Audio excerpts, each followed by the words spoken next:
আপনি এখন পর্যন্ত যত সাইটে পাসওয়ার্ড দিয়েছেন, অনেক সাইট আছে ফেসবুক, টুইটার, ইনস্টাগ্রাম, গুগলের বা এরকম ধরেন যে কোনো সাইটের আমি বলে শেষ করতে পারবো না, সেই পাসওয়ার্ড মনে নেই। তো পাসওয়ার্ড মনে না থাকলে সেটা কিভাবে বের করবেন চলেন আমরা দেখে নেই। প্রথমে হচ্ছে যে জিমেল দিয়ে অ্যাকাউন্টগুলো করেছিলেন সেই জিমেলগুলো দিয়ে এটা সাইন ইন রাখতে হবে। পাসওয়ার্ড মনে রাখার দরকার নেই, শুধু ওই যে আপনি যে জিমেলটা দিয়েছেন এই মোবাইলে সাইন ইন থাকলেই হলো। সাইন ইন তো থাকেই। তো চলুন আমরা হচ্ছে প্রথমে চলে যাব ক্রম, এই যে এই ক্রমে।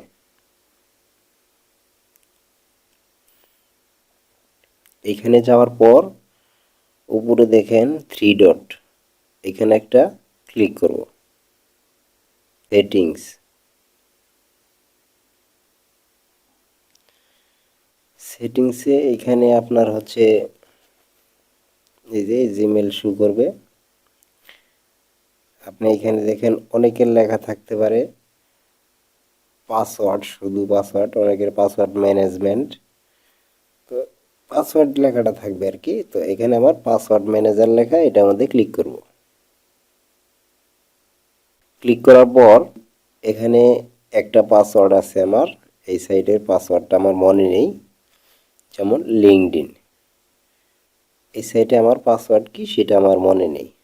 তো সেটা জানার জন্য আমি এই পাসওয়ার্ড একটা এই যে আমার যে সাইটটা এটাতে ক্লিক করে দেবো। এখানে আপনার সব সাইটগুলো আসবে, যেমন ফেসবুক, ইনস্টাগ্রাম, টুইটার, সবগুলো সাইট আসবে পাসওয়ার্ড যারা দিচ্ছেন। আমি তো পাসওয়ার্ড সেভ করি না, সেজন্য এটা দেখানোর জন্য আমরা একটা পাসওয়ার্ড এখানে হচ্ছে আমি যখন অ্যাকাউন্ট করছিলাম তখন সেভ করছি এটা দেখানোর জন্য। তো এখন আমি আবার পরে কাইটা দেব।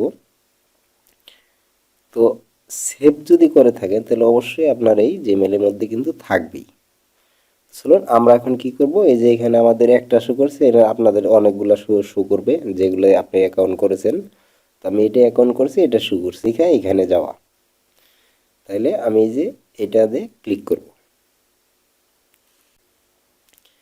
এখন দেখেন এইখানে হচ্ছে এই আমি যে ফোন নাম্বার দিয়ে অ্যাকাউন্টটা খুলেছি সেটা দেখাচ্ছে, আর পাসওয়ার্ডটা এই যে এরকম দেখাচ্ছে। তো এখন যদি আমি এই যে এইখানে ক্লিক করি তাহলে পাসওয়ার্ডটা হচ্ছে শো করবে। চোখের এখানে যদি ক্লিক করি তাহলে পাসওয়ার্ডটা আমার দেখাবে। এখন থেকে এইভাবে আপনারা যে কোনো পাসওয়ার্ড দেখতে পারবেন। তো আজকের মতো এখানেই শেষ করছি। সবাই ভালো থাকবেন। আল্লাহ হাফেজ।